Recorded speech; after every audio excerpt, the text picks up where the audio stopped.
morning. Morning.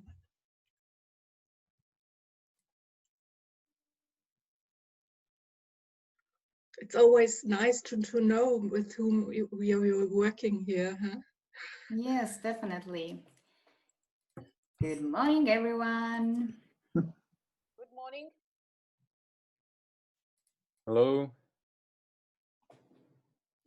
So yes, I will just wait for a couple of minutes to people to gather, and then we'll kick off.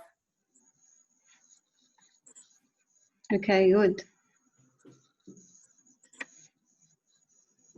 Can you hear me?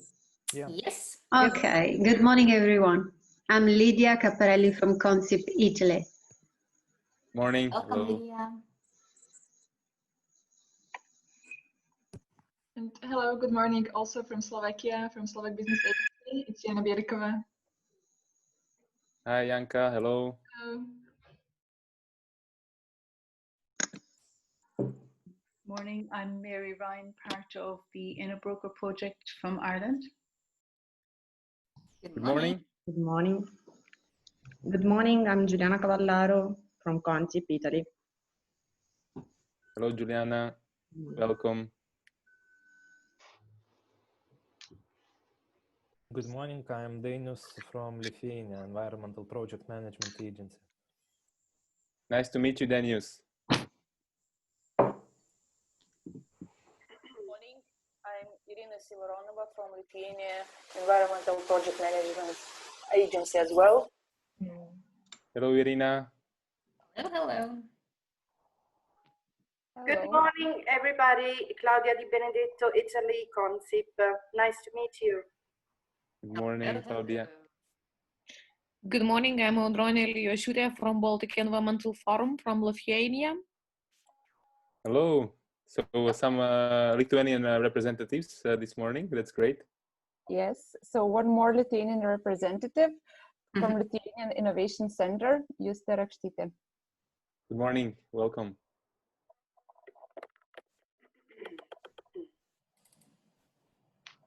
Good morning, everybody. I'm Ana Monistrau from Barcelona, from Acció, the Catalan government. Nice to meet you. Good morning, Great Anna. to meet you, Anna.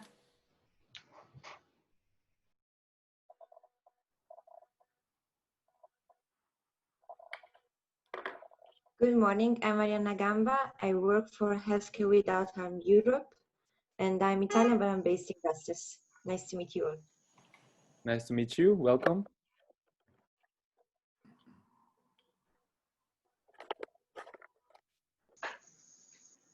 Okay, so I will still keep an eye on the waiting room, and hopefully some more participants are joining. But as we don't have too much time still, and we have a lot to do and some exciting discussions ahead of us, then I would like to kick it off. And well, welcome you all here. Good morning once more. I'm really happy to see so many of you here today, and I'm really looking forward to the discussions in the next hours. I'm sure you are all really experienced by now with the Zoom and online meetings in general, but just a few things before we start on the practical side. So please, if you haven't yet changed your name, so please do so. You can do it under the rename. If you look at the participants list and your name, there's a more button under there. So there's a rename option. And please add your name and organization as your name. If you wish, then email as well. So yeah, if possible, let's use cameras until the internet and the connection allows us. It will give us a better picture and more interactive sessions. And please mute yourself while not speaking, at least during the first session, because, well, it helps everybody else to hear better. It's a different story in the second session where you all be expected to speak a lot. And please note that we are recording the webinar. So purely for mostly our use, of course, if you want, you can also have a copy of it as well. But yeah, just that if you have any questions regarding it, please let me know. And of course, the agenda today. So roughly the day is divided into 2 sessions.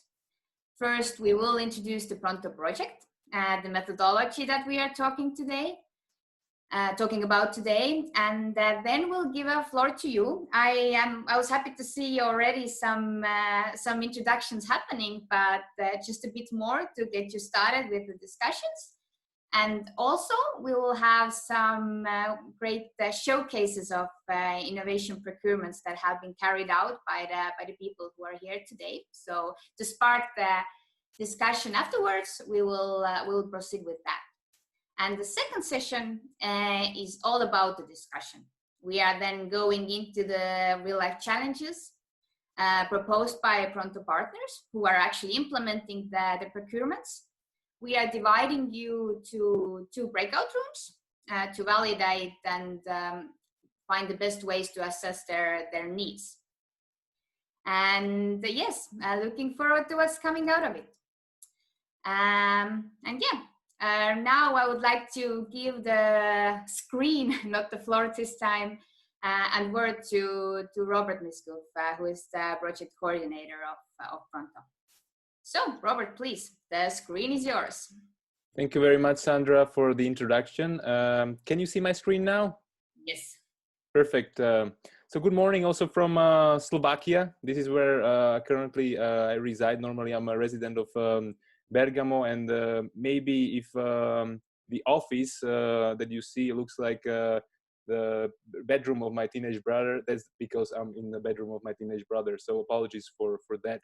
Nevertheless, I would like to give a quick introduction to our project. I'm Robert Miskov, CEO of Pedal Consulting. Our main mission is to help mainly SMEs in order to access and helping them access new markets outside of their country. We do it mainly through international grants, tenders, and also through so-called internationalization activities where we help them to enter new selected markets outside of EU. We are also having a privilege to coordinate PRONTO project, and this is why I would like to give you a very brief framework and introduction to what we are striving for and what we are aiming to achieve during the next 40 months or so. Okay, so just pretty quick ID. The duration of the project is 40 months. We're 10 partners, 8 countries, out of which 3 are public procurers.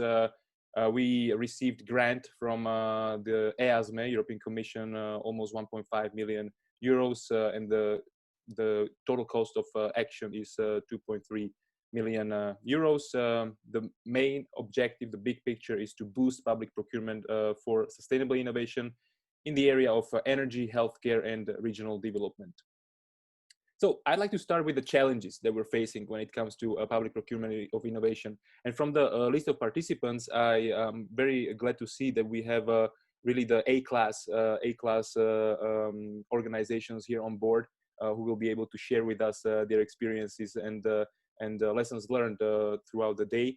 The challenges that we've identified that somehow hamper the scale up and ramping up of PPI across Europe are various, and we try to really just boil it down to still macro categories, which are presented on the slide that you're currently looking at. So first of all, we believe that the lack of awareness, knowledge, experience, and capabilities related to technologies hamper the uptake of PPI. The same goes for lack of incentives and motivation, buying this solution. Well, we're in Europe and the procurement market, where the procurement markets are still fragmented, even though a very great job was done during the past decade or so in order to let's say streamline the activities within the public procurement arena. We also acknowledge the fact that that procurement is often treated as purely financial and or administrative task, and it is not oftentimes aligned with broader policy objectives. So this is something we should be really targeting and looking into. There are difficulties for innovative SMEs to be involved in public procurements. This is a whole new chapter of challenges that probably for which we would have to probably need one extra day to discuss. We also conducted our research during the first 3 months of the project, and certainly the lack of clear definition of PPI is also perceived as a roadblock, as a barrier to successful and impactful uptake. There is also clear absence of a clear-cut legal framework. I already mentioned probably the link or alignment with broader policy objectives, and the need for comprehensive and well-structured organization in the procurement departments. So there are various challenges at various levels, and the slide here somehow tries to list down and frame the picture of challenges that we've identified. This is certainly not exhaustive list, and we will be looking forward to also hear your opinion and experiences on this. So what are we aiming for? We have three big objectives, strategic objectives. The first one is to encourage cooperation and knowledge sharing. This is why we are having this focus group today between public buyers, but also let's say the orbit of stakeholders, which somehow play a role within the PPI process. Also, the use of public procurement as a mechanism to pilot sustainable innovation. So as you will see briefly, within our project, we are also going to launch the PPIs, so public procurement of innovations. We will be actually running the tenders within a work package, a dedicated work package, and we will purchase innovations on specific challenges. That will be also tabled and presented later on during the day. And we definitely want to link and establish synergies with the research and innovation projects funded in this area. So what are we doing? Very briefly, we're going to operate within 4 different phases. We're currently finishing, or we are in, let's say, middle or towards the end of the first phase, the objective of which is to assess and validate the process related to the need of public buyers. So we did some background analysis. The fresh study, European study on the nature of a PPI in selected countries was just accepted by our client, EASME, European Commission, and it will be soon shared. I mean, starting next week through our networks, and you will be able to receive the first insights and the latest updates on what we came up with. The phase 2, it's all about capacity building. Here we're talking about practical support in forms of trainings. We're going to have a number of trainings at the national and also in European level, so please stay tuned. We will have also very interesting concept of staff exchanges. So let's say the motivated but unexperienced public procurers from country A will have chance to actually travel to a different country and meet the experienced or more experienced procurers in order to exchange practices and learn from each other in the field. And we're also going to have a series of national and European active brokering activities in order to make sure that the public sector, so the potential buyers, are talking to potential vendors, suppliers of innovation in one room or through one dedicated platform. So I would definitely encourage you to keep an eye on our next moves, because they will be exciting. The third phase, as I mentioned, here we will actually pilot the PPIs. We have 2 pilot leaders, Slovak Environment Agency and also Development Agency in Romania, ADR. They will present you their challenges that they would like to crack, also in the parallel sessions later today. And as always, it's all about impact, transferability, replicability.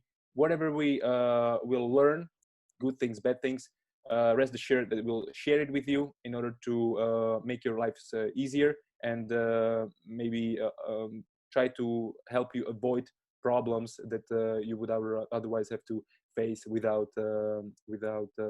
this project. Okay, so very quickly, for phase one, I just introduced it. We Q-Plan, based in Greece, coordinated the background analysis. I think it's an excellent piece of work, and soon you will be able to see the outcomes and the latest findings on this. We are also setting up validated public buyers advisory procedures, and this is actually the main focus of our meeting today. We're setting up networks and defining innovative products and services that meets procurers' needs.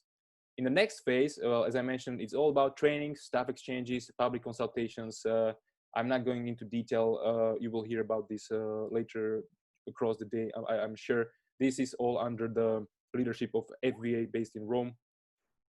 The work package 4, or if you want the phase 3, it's in the hands of Slovak Environment Agency, who will lead the piloting public procurement of innovation. So we will have to come up with tender specifications. We will campaign joint, if possible, also a joint publication and contracting implementation.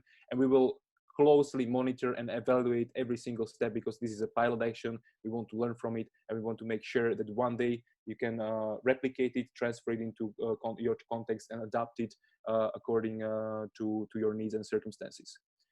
And then we have a LOBA, a very experienced partner in dissemination and communication, based in Portugal. They're doing a great job, and they actually translated the analysis, the study that we just published into very interactive and exciting booklets and fact sheets. All is coming up as of next week. And well, you will hear about our consortium today. I'm not going to take more time about this, and I'm really looking forward to our discussions today. Thank you. Sandra, back to you. Yes. Thank you, Robert.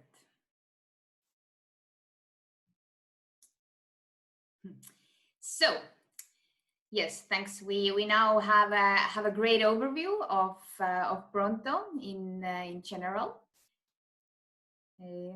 and I would like us now to take back why we are here today. Yes, well, the needs assessment, as Robert also mentioned, is the reason why we're here. It's the start of all of it, and to have this done correctly gives us well, way to everything done correctly within the future steps. Yeah. Just a second. Okay.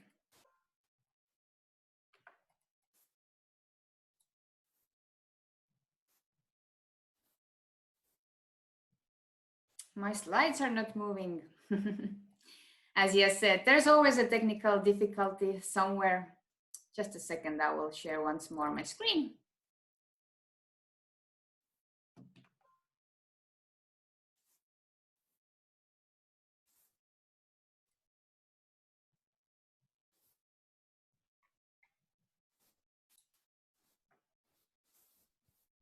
Maybe Sandra, do we want to go to the quick introduction of the participants? If yes, you cannot move it, sure, okay. It's a great idea. So then it's a better step into the actual part 2. So that's a great idea, Susanna. Okay, perfect. So I hope you see my screen now. Maybe yes. my screen is working. Okay, great, perfect. So this is my son, and basically what I would like from all of you, considering that if I'm not wrong, we are 37 now, so a lot. So I will ask you to really quickly introduce yourself. It's not working. Okay, introduce yourself. I will call your names following the list. For the partners, just 2 seconds, so really very quickly, and for the other, hopefully something like 30 seconds. So I'm the first one. So I'm Susanna Albertini, I'm from FVA, and I'm one of the Pronto partners. So the second is Sandra Civita. Yes, I'm Sandra, one of the hosts today. So Savita is leading this needs assessment part of it. And yes, we have Rezi here with me today, and we are also helping in regards to the second session and getting all of your thoughts into visualizations. Robert, we already heard. Yes, good morning again from me, Robert Miskov, CEO of Pedal Consulting and coordinator of Pronto project. Alina. From Northeast RDA, Regional Agency, and one of a public procurer from Pronto project. Iakovos. Good morning, everyone. I'm Iakovos Delioglanis from Q Plan International, and I'm the one who led the great work in the analysis Robert was mentioning before. Lucia. And partner in the project.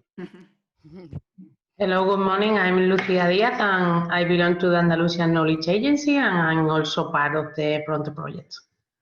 Rezi. Hi, I'm Rezi Lepa, Head of International Projects Team in Civita Partnering Pronto project. Andrea. Good morning, everybody. I'm Andrea Geria from Slovak Environment Agency, one of Pronto project and the second public procurer in Pronto. Okay, so now we go to Angus. I don't understand why this list is moving up and down, but anyway. Angus Hunter. Can you hear me? Yes. I sent some slides. Do you want me to run through them? No, just present yourself very briefly. Who you for are the and where you're case, from. for the case, we'll give you a floor. Okay, that's fine. That's fine. Okay, so I'm Angus Hunter. I'm the coordinator of a parallel project called EcoQuip Plus, which is about PPI in the healthcare sector. It's a follow-on from a previous project where we have a methodology which we've been working on for a number of years. Thanks a lot. Lidia Capparelli. Good morning. I'm Lidia Capparelli from CONSIP, the national purchasing body of Italy, and I'm also the project leader for Italy for the Procure to Innovate project. Is an Horizon project with the aim to create the network of the competence center on innovation procurement. Great, Lydia, thanks. Anna Monistrol. Hello, hi. I'm from Barcelona. I work in the Acció, an innovation agency from the Catalan government. And we have a program of public procurement of innovation. Right now is open for the smart city of Barcelona. We try to work and to build consortiums and make a dissemination of these future projects. Thank you. Arianna. Hello, good morning, everyone. My name is Arianna. I work for Healthcare Without Harm Europe, an organization working on the sustainability of the healthcare sector. I'm a procurement policy and projects officer, and I am not part of the project, but I'm here today to learn more from your experience because we would like to do something similar among our members in the healthcare sector. Nice to meet you all. Thank you. Odron. Hi, Odrane. I'm working in Lithuania, Baltic Environmental Forum. It's a non-governmental organization, and we're basically doing a lot of trainings on green public procurement. We did not work particularly with innovation procurement, but we know that that's an issue in Lithuania, and definitely I get to learn a lot from you. Thank you. Okay, Claudia Di Benedetto. I hope I will not make a mess because I don't know why the participant list is moving. So I hope, and then eventually, if someone will not be called, I will ask to present yourself. So now, Claudia Di Benedetto. I wasn't called yet. Hi. Yes, good morning to everybody. Claudia Di Benedetto from CONSIP Italy. I'm the responsible for the public procurement and demand management for the National Institute of Assurance Against Injuries at Work in Italy. Okay, perfect. So I think Veronica Giannetti. Hi, it's Paola Zanichelli. Can you hear me? Yes, loud and clear. Yes, hi. It's not Veronica Giannetti. I'm sorry, because I'm using my daughter's iPad, so probably the name refers to her. I apologize. I'm Paola Zanichelli. I work in Sogei. Sogei is the IT company, the technical partner of the Italian Ministry of Economy and Finance. It's a large IT company, and of course, dealing with IT, we are very keen on learning more about the innovation procurement, green procurement. So I'm really looking forward to joining this webinar. Thank you very much. Okay, so I printed my screen, so I hope I will not lose anybody. I will try like that. So from Consip, Giuliana Cavallaro, I think we didn't hear you, no? Morning, can you hear me? Yes. Okay, I'm Giuliana Cavallaro, a category manager in the healthcare department of Consip, the national entity of procurement in Italy. I'm really glad to be here. Thank you for the invitation. Okay, now in my list I have Danius. Morning, everyone. Dainius from Lithuania, from Environmental Projects Management Agency, and our agency is responsible here in Lithuania management of EU financed projects, and not only from EU investments, but from national funds in the environmental field. And also we are responsible for preparation of methodologies regarding public procurement documents in this sector, and acting as supervisors in the checking all these public procurement procedures provided by different organizations. So we wanted to get more about this new and very interesting field of public procurement. So that's why we are participating here. Thanks a lot. Doris? Good morning from my side. I'm Doris Scheffler from Zenit in Germany. We are a partner in the Competence Center for Innovation Procurement in Germany. And we are working as the EU contact point in Germany for innovation procurement. And we are also partner in the Procure to Innovate network, as well as in the InnoBroker project. And later on, I would share my experiences from the InnoBroker project with you.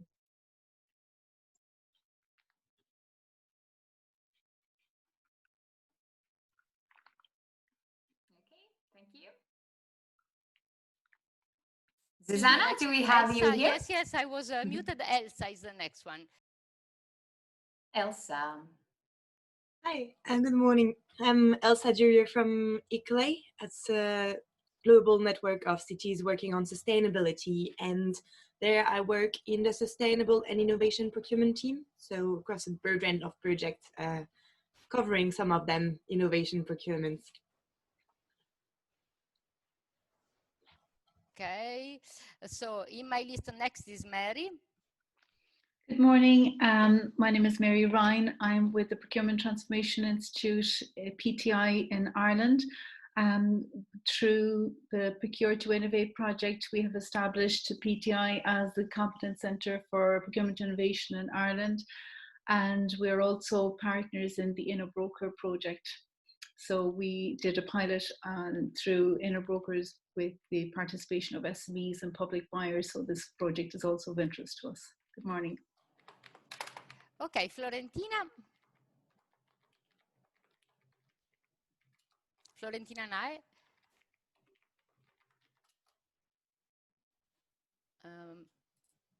Mi si sente? Sì. Okay, maybe Florentina, you come back later. Funieru Andrea. Good morning. My name is Andrea. I'm from Bucharest. I work at Theodor Burghele Hospital in acquisition department. Thank you for the invitation. Okay, FBA I think is Luis. Okay, Irina Sivoronova. Yes, hello. Do you hear me? Yes. I am from Lithuania, from Environmental Project Management Agency, and I'm head of legal department. And as Dainius already presented, we mostly are responsible for verifying of procurement procedures which are made by our project managers, but we are very interested in green procurement and in innovations, though we didn't have any yet, but we are eager to try. So thank you for your invitation. Thanks a lot. The next one is Jana Bielikova. Hello, good morning. My name is Jana Bielikova. I work for the Slovak Business Agency, which is a business support organization, and we specialize in providing services to the Slovak small and medium-sized enterprises.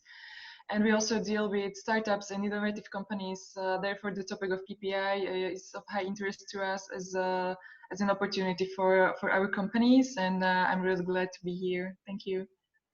Thanks a lot. Now we have JR. So JR, if you can rename yourself later on, but now is your turn. Thank you. My name is Juraj Revický. I'm from Slovak Republic, from the company Tatra Tender, and we teamed up with Robert and his company to help in the processing the tender for the Slovak Environmental Agency. And we also more broadly involved in the process of promoting innovation procurement in Slovakia. Thank you. Thanks a lot. Now I have Just. Yes, hello. My name is Juste Rekštite-Roimian. I'm from Lithuanian Innovation Center, and I'm a coordinator of other Interreg Europe project IBI, which is working on the supporting innovation public procurement in 7 partner countries. So we are working on improving the policy instruments regarding IPP. Thank you. Thanks a lot. Maria Duro. Yes, good morning. I also apologize for not being able to switch on my video. I have recently joined EASME in working with outreach and engagement, and also with public procurement. And unfortunately, I will already have to leave at 10 because I have another meeting, but I really enjoyed the introduction, and I'm looking forward to the rest of this session. Thank you. Thanks a lot, Maria. Marlene? Good morning, everyone. I'm Marlene from Germany. I work for the Association for Supply Chain Management, Procurement and Logistics, and we run the German Competence Center for Innovation Procurement, where I am responsible for the international networking, and I'm also the coordinator of the Procure to Innovate project, and you'll be hearing more from me later on when I'm presenting a case. Thank you. Thanks a lot. Matti? Yes, hello, good morning. My name is Matti van Sloten. I work for a legal consultancy company called Corvus Procurement Services, which is based in the Netherlands. And our company is also main contractor for the European Assistance of Innovation Procurement, so the EFIP initiative, which already runs from 2015. And the project is also aimed at promoting and supporting innovation procurement throughout Europe. So I myself, I'm not a procurement expert. Unfortunately, my colleagues couldn't join today, but I'm really happy that I can join in and listen in today to get some knowledge and to learn all the initiatives that are ongoing at this moment. Thank you. Thanks a lot, Matti. Michela is from my team, so to save time, we can skip. Povilas.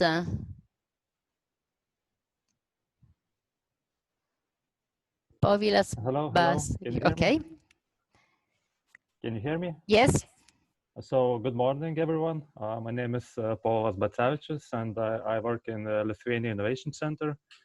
And as my colleague Juste mentioned before, we have an Interreg Europe project IBI to foster the implementation of public procurements of innovation in Lithuania. So I also work in this project, and I help my colleague to implement this project on behalf of our organization. Thanks a lot. Silke. Hi, I'm Silke. I work for the PPI Service Center, the National Competence Center for Public Procurement of Innovation in Austria. I'm also part of the Procure to Innovate network, as you heard before, and I will also be happy to present a case later on. Thank you. Thanks a lot.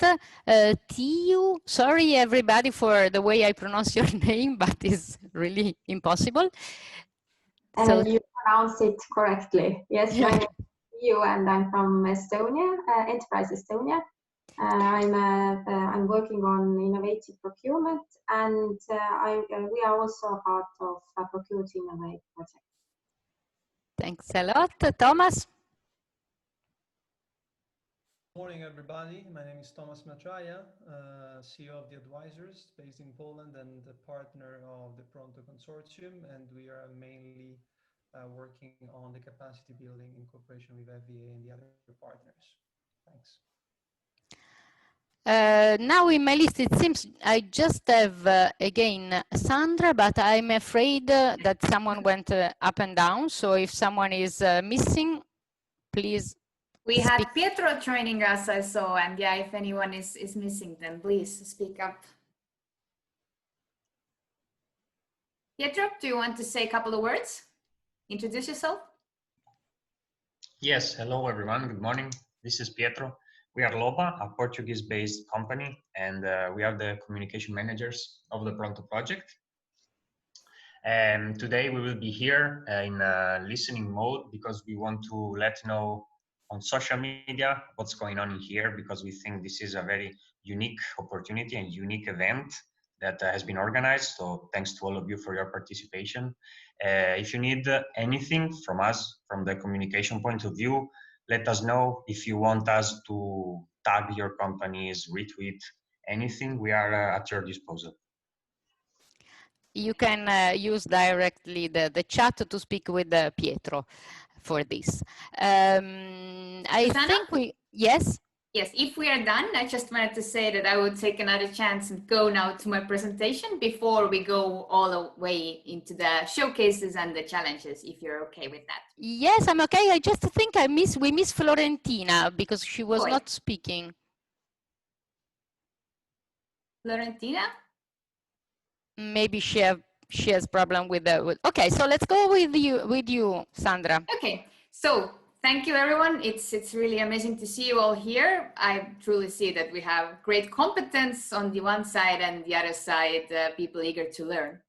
So yes, I will do another try now to share my slides.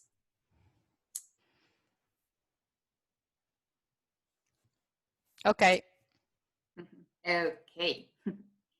So, knowing now a bit more of you and having an overview of the Pronto in general and then you in general, and let's come back to the reason why we're here today. So it's the needs assessment. It's the basis of all of it. Well, first things first, I won't take much time to explain this here. We won't get into definitions, even, yeah, we have mentioned it and you know that it's also a challenge or a bit of an issue to have this one and only definition for the innovation procurement.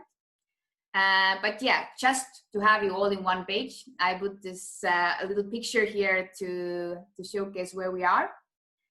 And whether it is the pre-commercial procurement or the public procurement for innovative solutions, the role of the public procurer definitely cannot be underestimated to bring those innovative solutions to the market and be, so to say, the driving force.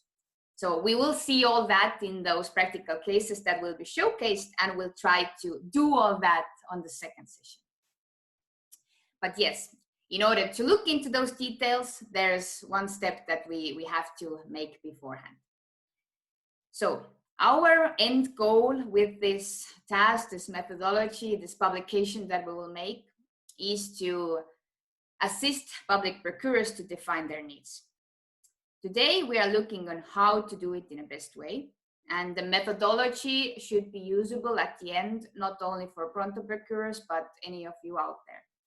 So with your help, we are making steps in order to move to finalizing it and it to be more usable. And this, so to say, solution, what we currently have called is this PRONTO approach from a problem to an innovation procurement that we are starting to launch now in this second session. And at the end of the day, the outcome for the public procurer should be then the initial map of needs to start the market consultation. Again, more than happy to see all the competence and knowledge here and the eagerness to learn. And the people who are here today have been also involved with some of the concepts that I've showcased here regarding the process of the procurement, the innovation procurement. The knowledge is out there, definitely. There are the different steps, there are different processes that are published that are really helpful, that have been inspiring to us. And yeah, there's loads of interesting and useful material out there, which I cannot put all in here today. But we are now trying to put it all into practice with those specific 2 cases. And having such a great panel of experts on the other hand, and the procurers themselves facing them with our session, I think we are in the right track of doing it. But as you see from this slide as well, the needs assessment is acknowledged as the basis of the procurement process. So we have to do that right, and going deeply in there is a must, so to say. But yes, so we are facing the challenge of concentrating all the knowledge that is out there in regards of the needs assessment in this field to an actual cases. So to support those real life cases that SAA and ADR are presenting today. But there are, of course, some principles that we are taking already, and furthermore, we are taking from you after the discussion that we have to implement into the methodology. So just a couple of examples here that we are based on are that, yeah, we should define the right problem, all the details there, ask the right questions, and well, have an open mind, make use of all the knowledge that is out there, what we are then trying to do, and yeah, think how to actually attract the innovators with this procurement process, and then like how we are publishing it. So maybe in that sense, the most concrete slide for this today is the methodology itself. So it is work in process, as we're asking you to keep an open mind. We have it in the steps. We have questions behind the steps that we are asking from you today. We have some methods and processes already there, but now we are looking to validate it all. We are really looking for your input, and this all takes us that the methodology at the end will be used. There might be a case where we might change the steps, maybe we'll change questions. So we are all open to it to have the best possible option out there that can be actually used. And yes, so from now on, we will continue to inspire you a bit more with an actual showcases. And after that, the real work starts. So we'll go to the group sessions. I will divide you into 2 group sessions that I've shared a bit of information, but you will hear more in those breakout rooms. So if you will get this little pop-up window asking you to go to another room at one point, don't be scared, and then go there. And if you if you are there, then there's the main work will be starting. The aim of those group sessions in 2 rooms will be then collecting the key takeaways from those real life problems. We can compare them later, gather those bits and pieces of knowledge, and then validate the process that we are proposing. And maybe even the most important thing is that our work today and further will be resulting in SAA and ADR actually building their processes to carry out the innovation procurements. So from now on, it's all about you. and the innovation procurement, of course. So your input again and contribution is much appreciated. Don't be afraid to speak out. If you have any questions right now, you can add them to the chat box. Later on, please speak out or add them to the chat box, and we'll have one other tool to use. You will be the first ones to receive the results of the discussion. And yes, at this point, there are no wrong questions. Let's agree on that. We'll work on that to get everything refined at one place. And let's keep an open mind and make the most out of the discussion. And for that, the last thing before we go to the cases is a little bit of interaction that we would like to do with you during the group sessions, but right now as well. So there is a small tool called Miro, and Reisi has now put the link for you also in the chat. So I will introduce this tool for you, and during the next session, please take this couple of minutes to just get to know it and do this little assignment that we would kindly ask you to do. This gives you then floor for the next session to be able to interact as much as you can. If you haven't used it, don't be afraid. It's rather simple. It doesn't need logging. It's just maybe just a couple of minutes you need to get used to. So I will now share my screen with the board. So if you will enter, I see so many people here. That's great. And maybe you have already used it, most of you. But yes, please enter the link that Reisi has sent to you in the chat. And what we kindly ask you to do pretty much is to take a sticky note from this left side here, drag it to whichever group you see yourself in, then enter your name and your organization. And also, we would really like you, enter your name and organization. It would be great if you can somehow put on the scale how much experience you have with the public procurement. And then also, we would be really appreciating if another sticky note would come with your expectations today. You can keep it short, just that you would like to learn more, share more. So whatever you feel like is out there that you would like to say to us in regards of the expectations today. So I will leave you here. I see that you got it already. There's a lot of action going on, so it's a good exercise to get into the tool, and also for us and for everyone to get to know everyone a little bit more better. So that's it from my side for now. If anybody has questions right away, then let me know. But otherwise, Susanna, the floor is yours.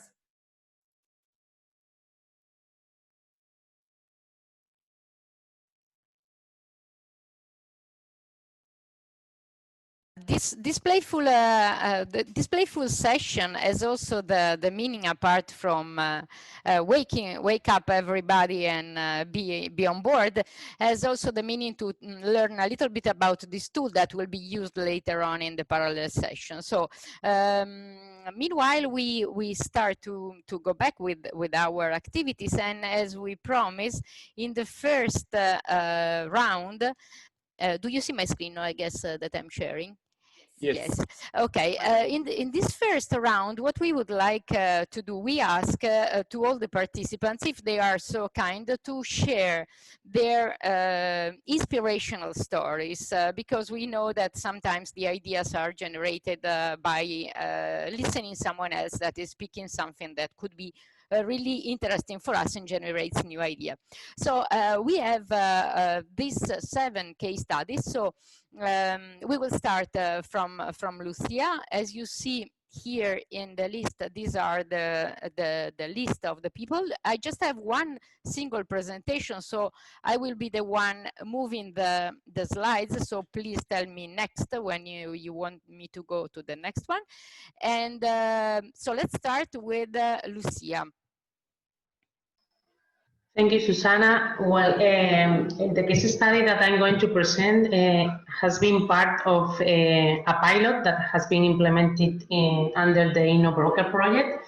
Just a quick word on the InnoBroker project. It's a COSME project that was financed by the European Commission with the main aim of developing an innovation procurement business model. So in order to do that, 5 different partners have been implementing 5 different pilots within their regions. So this one has been one of the pilots, and is one project that has been implemented, or it's being implemented in Andalusia by the Regional Ministry of Environment. So Susana, please next.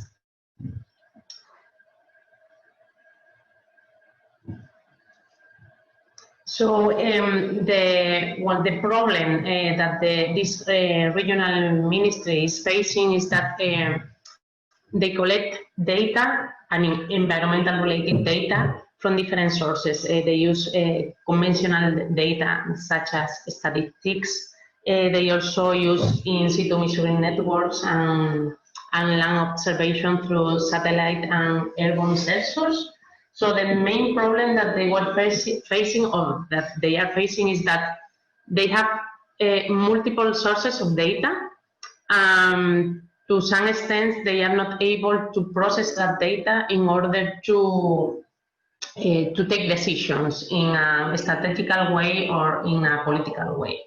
So the solution that they have found to give answer to this problem is to maybe implement infrastructure with the capacity to especially integrate all the data that comes from all the different sources in order to have an online platform able to storage all the information that they collect, but also with the capacity through artificial intelligence be able to take decisions in order to implement regional strategies, in order to best implement resource planning, etc., etc. So please next, Susana.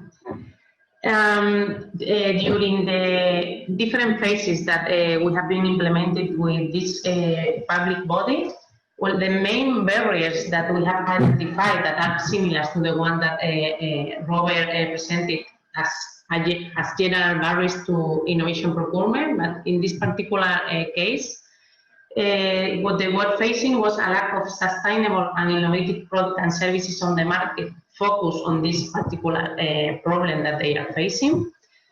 They are also facing a lack of legal and procurement expertise in applying innovation procurement, because usually public procurers are used to implement traditional public procurement, but when they have to face questions or issues related to innovation and in innovation-related projects, they are facing a lack of expertise because they are used to do what they usually do. Usually this is not related to innovation. And also they are facing a lack of time and resources to implement all the processes that are linked to an innovation procurement project. Let's say building a business case, defining the need, and also launching the market dialogue.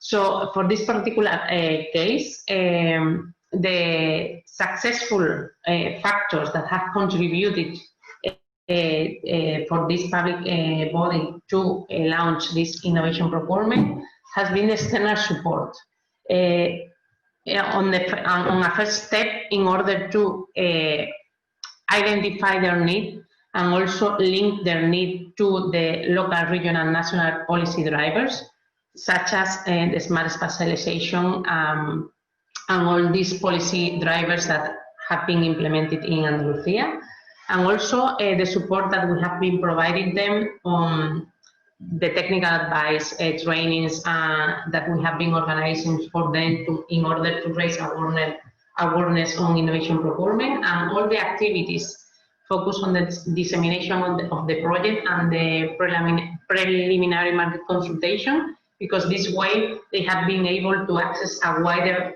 number of potential providers of innovative solutions that otherwise they wouldn't be able to do. Please, next. So the main findings of this particular case and the recommendations on future PPIs from this particular public body was that in their case, external support when addressing innovation procurement and innovation procurement process should be compulsory because they don't have the time or the resources, and it also implies a cultural change in the way that they purchase things, services and products. And also that the broker or an intermediary should also help public bodies to map their needs and convert these needs into different strategies, and strategies that must be supported by the whole organization, but most importantly, by the head of the organization, because otherwise these projects won't come to an end. So this is all by my side. Thank you very much. Thanks a lot, Lucia. So we go to the next. And then maybe at the end we will launch a couple of questions because we are a little bit late. So I kindly ask everybody to stay more or less in 5 to 7 minutes with your presentation. So now, Lithuanian Innovation Center. Just Thank you. Yes. Thank you. Thank you for this opportunity to present the case. So it is one of the illustrative cases, but we had several pre-commercial procurement cases here in Lithuania, which we supported. Unfortunately, I can say none of the procurements are already completed. So all of them are in the implementation process. So the final results are still not there, but we can maybe share some experiences of the process, how it is going on. Next, please. So it was one of the case of the Lithuanian Road Administration, who decided to participate in this PCP call. Just to mention that all the PCPs in Lithuania which are implemented, they are supported by the financial funding instrument, which intends to support PCPs in the public administrations. Please, next. So the road administration decided that they need to purchase the nano bitumen, and actually to purchase the R&D services, which would help to develop them the prototype of this nano bitumen, because there are several problems related to this bitumen, traditional bitumen covering, as they are listed here. So next, please. Yes. And every organization which intends to participate in the pre-commercial procurement phase has to go through quite complicated procedure where several organizations are involved into that. So first they need to define the technical specification, and then they get an approval of our agency of technology and innovation that these are the R&D services what they need to procure. Then they applied for the managing authority, which is the Ministry of Economy and Innovation. And when they get the approval for the funding, they can start the actual procurement. Next, please. And they need also to follow the scheme which Sandra was presenting at the very beginning of the presentation, because the definition of PCP in Lithuania is aligned with the European Commission definition, and sometimes it also poses some challenges because the contracting authorities need to find 4 suppliers for the very first phase. And as they are willing to procure very innovative and solutions, sometimes it is problematic to find the 4 suppliers which would have the capacities to participate. So very close cooperation with the market and extensive market consultations, I would say, are really needed at the very beginning of the process. Next, please. And challenges which we could share with you, what the procuring organizations and the companies are experiencing during the whole process, as I mentioned, is firstly very, very important to work with the potential suppliers, and not only in Lithuania, but actually also abroad. So to use different kind of networks like European Enterprise Network, to find the possible, to reach the possible suppliers and to talk to them, that to invite them to participate in the call. Also, there are quite a lot of challenges for clearly defining the criteria, which should be innovative and meet the needs of the procuring organization. So the pool of experts has to be quite big, which are involved in the drafting the technical specification. So these are the experts of organization, and as well outside experts are quite often involved to share their experiences, like technical experiences.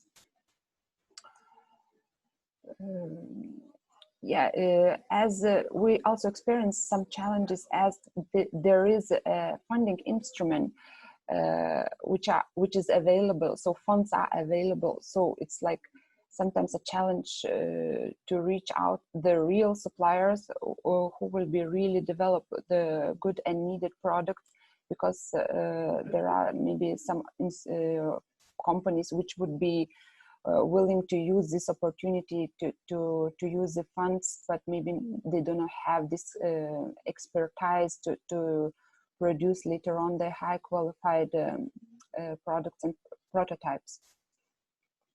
And of course, the very beginning is not so easy to convince the procurer to start the whole process. Although the funding is available, but the process is quite complicated. It requires quite a lot of expertise and human resources involved into that.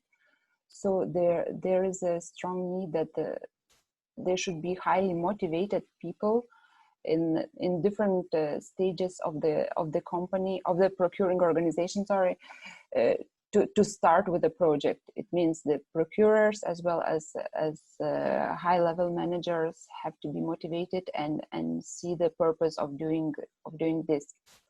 So this is a short presentation of our case and the support which we are providing in the process. Thank you.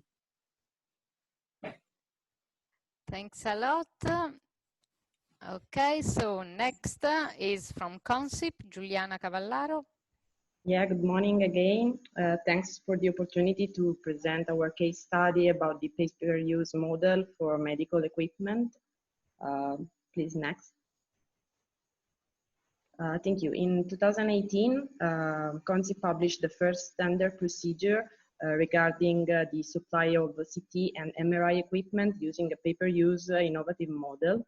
The context was characterized by a high number of equipment that were obsolete. About 30% of MRI and CT equipment in 2018 were older than 10 years, and about another 30% was older than 5. So more than 60% of equipment, this kind of equipment needed to be substituted in public hospitals. And contemporary, there was an increasing of requests from physicians for innovative technology in diagnostic imaging.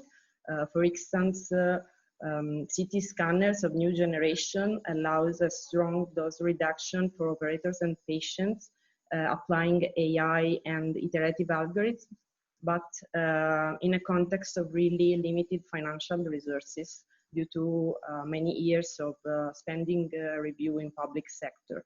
So we decided to propose this new innovative model that allows public hospital to take advantages and benefits of high technology medical equipment, paying for what you really use. So the main benefits of this kind of model from a financial and economical point of view is that it allows to convert capital expenses to operating expenses and public hospitals can pay based on the real utilization, and moreover, the rate per scan decrease when the number of exams per year increase. So the public hospitals are incentivized to maximize the use of the equipment and share equipment between departments and also between other hospitals. Another important factor of innovation that we introduced for the first time in this tender was an incentive to the disposal of obsolete diagnostic imaging equipment. So the supplier was encouraged to make an extra discount for public hospitals who were going to dismiss the obsolete equipment within the contract. Public hospitals have appreciated this kind of solution for its flexibility, because they can choose between two different duration of the contract, 5 or 7 years, according to their needs, and also between 3 different productivity levels, depending on the number of exams performed per year. And last but not least, maintenance, full risk maintenance, and all technology upgrades were included within the contract. So suppliers maintained the ownership of the equipment with a taking back clause within the contract. So they were encouraged to maintain and to well maintain the equipment, always performing, also because the fee that they received were related to the number of exams performed. So the aim of the contract was to encourage the efficient use of medical equipment, also promoting sharing equipment, and also to facilitate the renewal of obsolete technology within public hospitals. In a context clearly of limited resources, so pay-per-use model can gives public administration the possibility also to share in some way the risk with the supplier, and gives to physicians the possibility to benefits of high technology also when budget is not allowing. Please next, Susanna. Thanks. Our key success factors were related to the involvement of all the stakeholders, and in particular the scientific association. We involved the Italian Radiology Association and the Italian Health Physics Association. So physicians were the persons who really helped us to make the tender requirements, and also they were in the evaluation committee. And in this way, the tender can meet the end user's expectation. That is a really important factor for the success of the project. And moreover, also the suppliers and the public administrators were interested to this new model. In particular, the public administrator, because these new financial models help us to meet clinical needs. And suppliers, because they promote this new type of contract, because it could be a driver for the innovation and to promote the efficient use of the medical equipment in the public hospitals in Italy. What were the limits? We work at national level, so for all the country, all the hospitals in public hospitals in the country. So we had some difficulties to customize the specific and regional and local needs. And another difficult that we met was that all the hospitals use different management system and governance models. So, for example, sharing equipment between hospitals is not so easy, because they use different invoicing systems and accounting systems. And moreover, there is a lack of personnel in the hospital, as we unfortunately have seen in this pandemic crisis. So we can promote the use, the efficient use of the equipment, and promote the use of new technology and innovative equipment, but if we don't have the personnel to use it, it could be unuseful. Please next. So our lesson learned for the first edition of the tender was that in the second one that we published last year, we introduced some circular economy principles. In the replacement of the obsolete equipment, the supplier was not more obliged to dismiss the obsolete equipment, but they can become the owner of the equipment itself.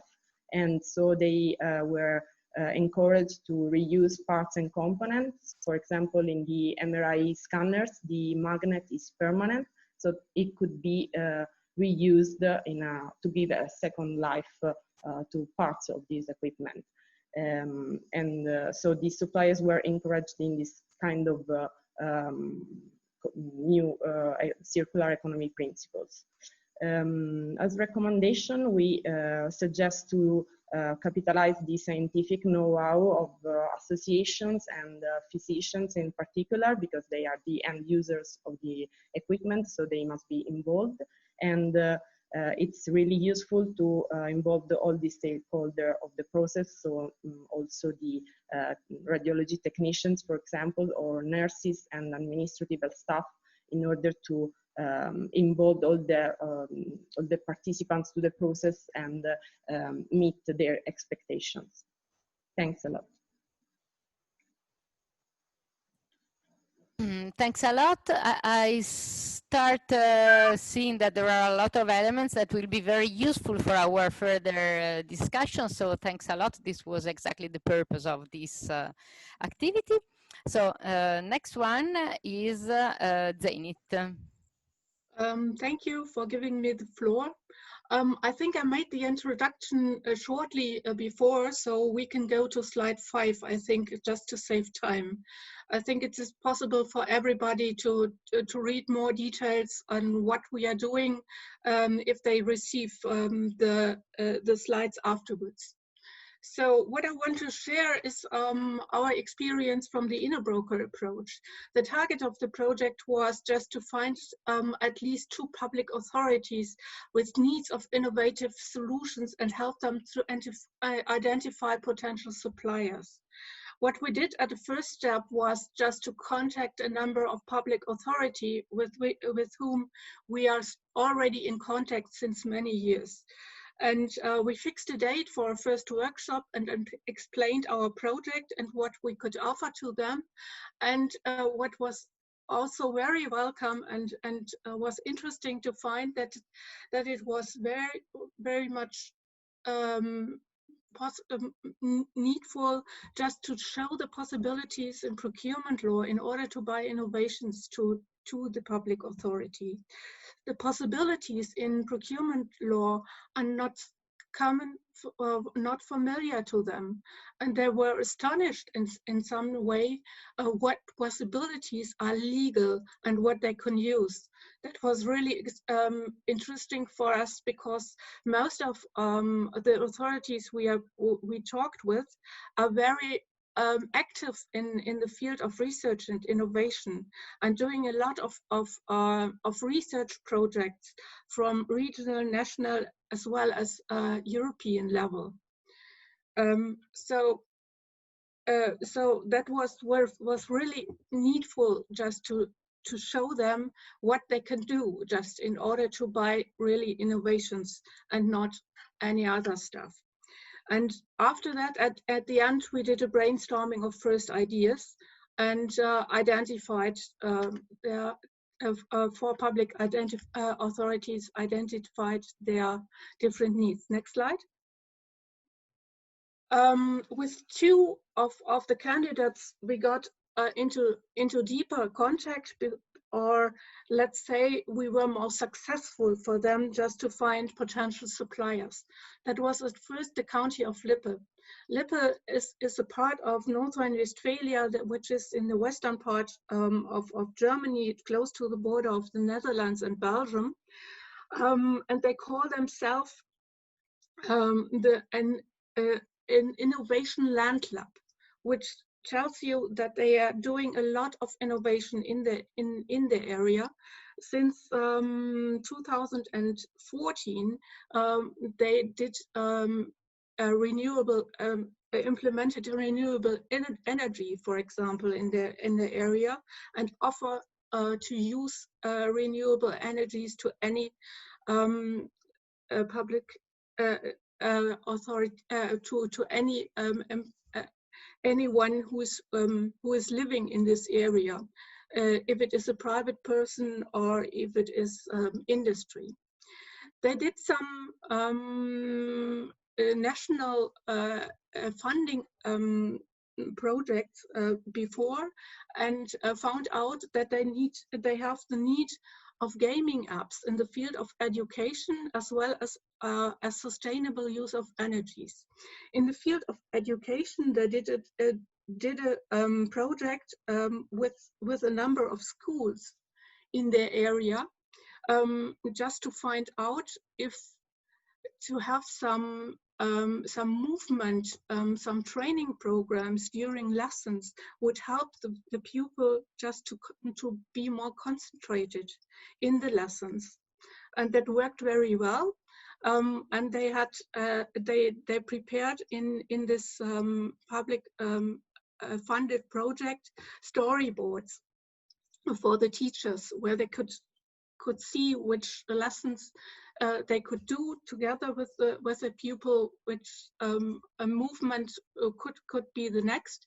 And they thought it would be a good idea just to have a gaming app where the teacher can find out what was done in former lessons and what moving examples could be done now, what could benefit to them. And in the sustainable use of energy and other resources, they did a project with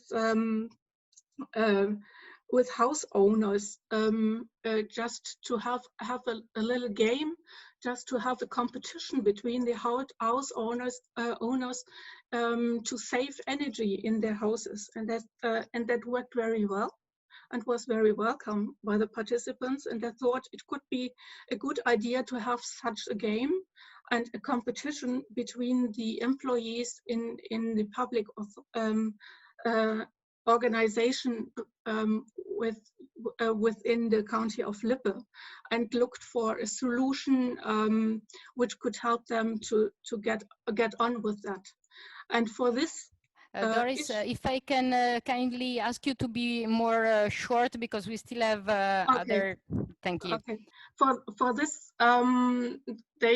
they were successful and in apps in development now. And Schwerte, the city of Schwerte, was looking for a sensor to measure the filling level of dustbins.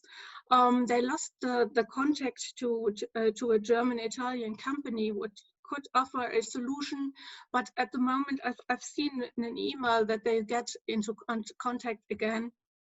So that seems to be working. Okay, let's go on. Success factors for us was that we had long-lasting contacts and to the public authority. They are interested in innovation procurement, and we could offer them to save their resources in order to find potential suppliers and have to and offer consultancy services for free of charge. That was really important, but that might also depend on the function of Zanet, because most of our projects, nearly 80 to 90%, are publicly funded. So mostly our services are free of charge, and our clients know that. So barriers. That is a lack or limited financial resources on the public side, just to finalize the projects they like to have. A lack of personal resources to facilitate market analysis and open market consultations. That is where a broker could come in. And most important is the lack of knowledge in procurement methods, so that they are not able so far just to buy really innovative solutions. And sometimes it was also difficult just to hold the contact to the public, to the people in the public administration. What did we learn? our procurers didn't need our assistance in identifying their needs because they were familiar with their need and just told us directly in the first workshop what they could imagine, where we could help them.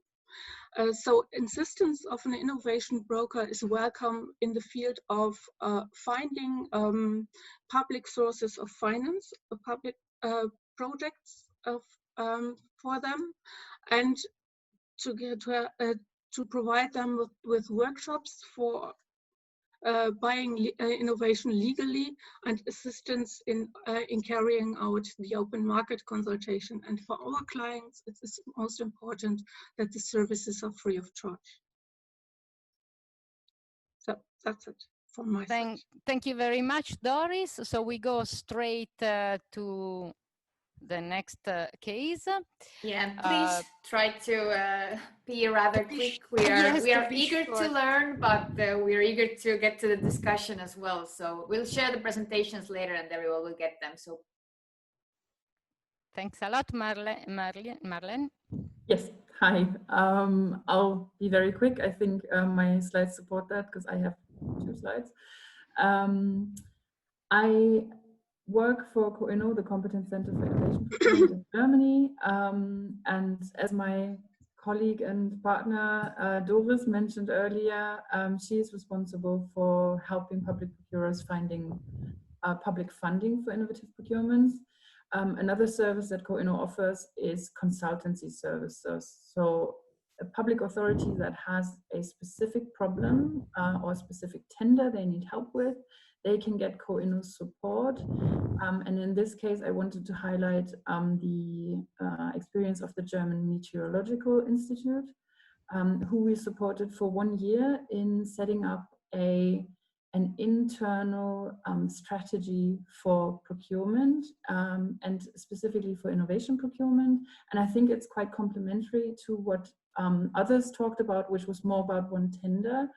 And with COINNO, we've noticed that it can be very useful, instead of concentrating on the one tender or the one need you have, to also look at the bigger picture of how procurement is treated within the organization, how the organizational structure is supporting procurers, talking to the users, to the need owners, and how public procurement within the organization can receive buy-in from the board or from the director, basically from the higher-ups. And I think looking at those things is complementary to just looking at one product or one need that you have.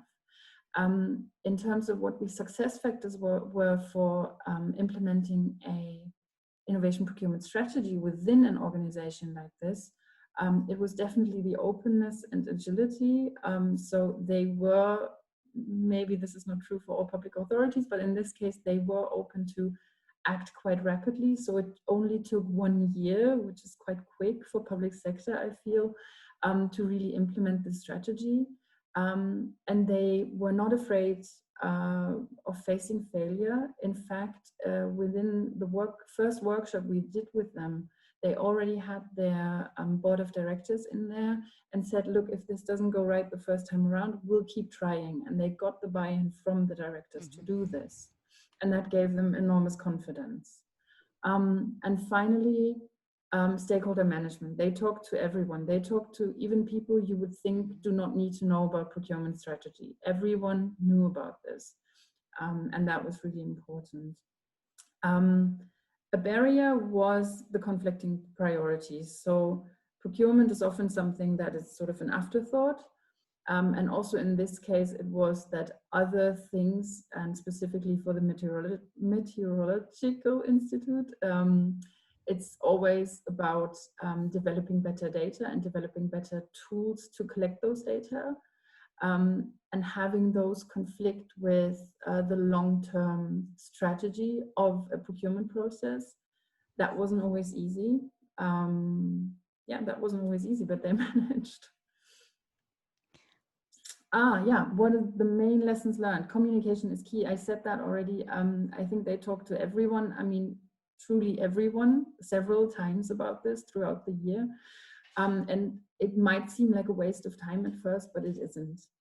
And after they had implemented the strategy, they started with a small lighthouse project. So they didn't say, okay, all of the procurement is going to be innovative now. They started with one project. And I think this is also something from the Procure to Innovate project we've learned is you can start small and you can have a quick win in the beginning. And yeah, communication. I think that's the main message. Thanks a lot, Marlene. And so we go to the next one, that is EcoQuip project. Good morning. So as I said before, I'm from the EcoQuip Plus project, which is the parallel project to Pronto, started at the beginning of this year, a little bit slow because of COVID. Go to the second slide. Right. So what I'm going to say is really building on previous PPI projects because we're only just starting the EcoQuip Plus project. So there's the predecessor EcoQuip project, 6 hospitals across Europe, and the CEPI project, which is 5 city authorities across Europe. And we helped all of them get either to procurement completion or very close to it. There are 2 case study publications. Just go back one.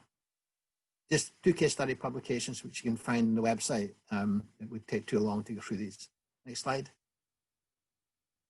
This is the process we used. 3 steps. The first one is preparation, internal engagement leading to statement of demand, a bit like what Pronto are trying to do this morning.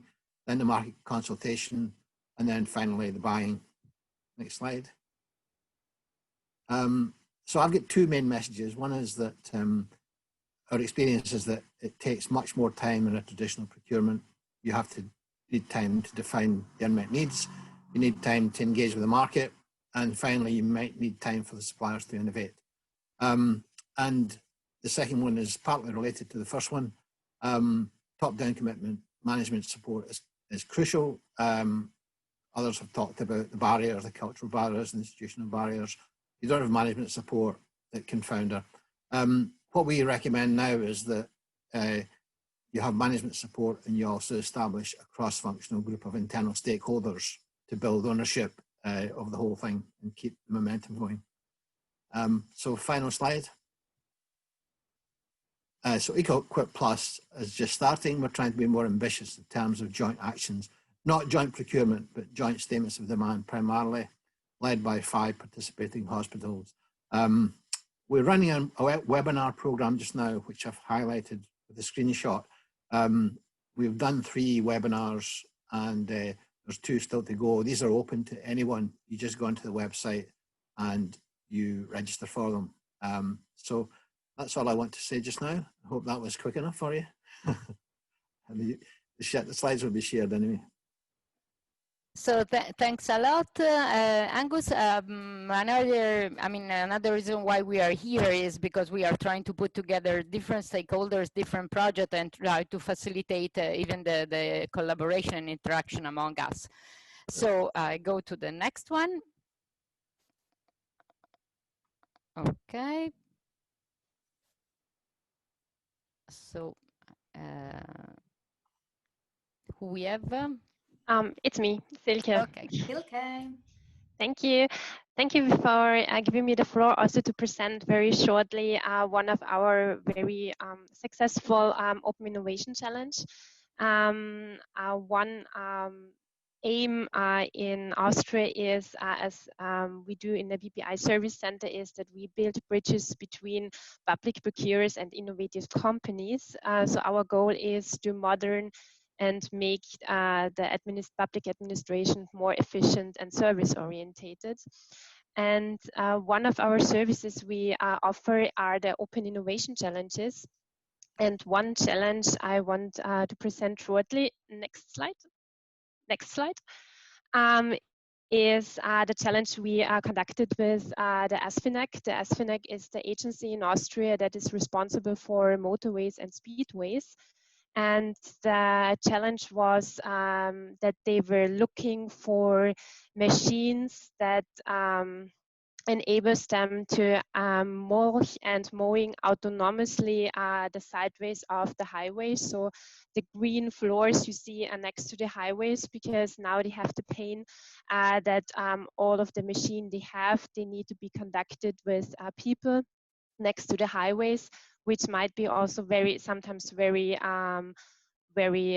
dangerous for them, as the speed on the highways is very high, and the machines have also some difficulties because there are obstacles, big trees, and also barrier next to the roads. So they were looking for innovative machines that can mow the grass next to the highways more easily without the help of people next to them.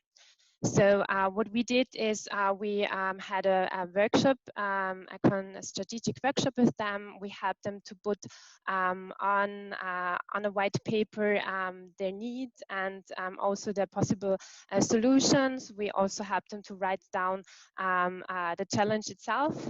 So we published everything on our innovation platform. And then we also had a market activation, which was conducted by us. And we were lucky enough that 11 companies participated and 12 ideas were submitted. So there was quite a high response on a very specific question. And now we have also the success story that 4 companies were invited in an innovation dialogue, and then afterwards the ASFINAG also decided to launch in a tender called a tender, and this is a specific tender called the Innovation Partnership. So they tried this new tender procedure, and they are doing now an innovation partnership with 2 companies to really see how they can create a machine that helps with their needs. And generally speaking, I just want to present shortly the general factors that are important for an open innovation challenge. This is an openness for input from the outside and from companies. And you need to have functional objects and scope for submissions. So the starting point should be a problem and not a possible solution. And this is also avoid to say what you need exactly, that the size should be that, the color should be blue or whatever. So just be open. And then also the description should be cross industry. So not for one industry, but really open. And you need to also have to communicate a rough plan after the challenge, because this is also important for the company. So what will you do after you got the ideas? And be also appreciative towards the submitters, and have also central contact point for the moderator of the challenge. And yes, also very important is to have measurements to protect the competition. So you have to coordinate with different companies, so to avoid the tunnel vision, make relevant information in the tender available to all. Use neutral instances, have also neutral and objective specifications in the award procedure, have long deadlines, and record also the measurements you put in the award notice. So that was very quickly from my side. Thank you. Okay, thanks a lot. So I think I will give the floor again to Sandra. Yes, thank you so much. I also already got so much input that I would like to process more and then integrate to the following session. So yeah, thank you once again for standing here with us. Please, yeah, now I'm going to break you into 2 rooms. So you will have a pop-up window you need to accept. So yeah, I understand everybody might need a minute or 2 to do that, and maybe quickly grab a cup of coffee. Please do that, but don't take too long because the work is ahead of us. So now, yes, we'll go to the 2 sessions. We'll hear about the actual challenges, and we are going to solve them. We still have approximately an hour to take for the discussion.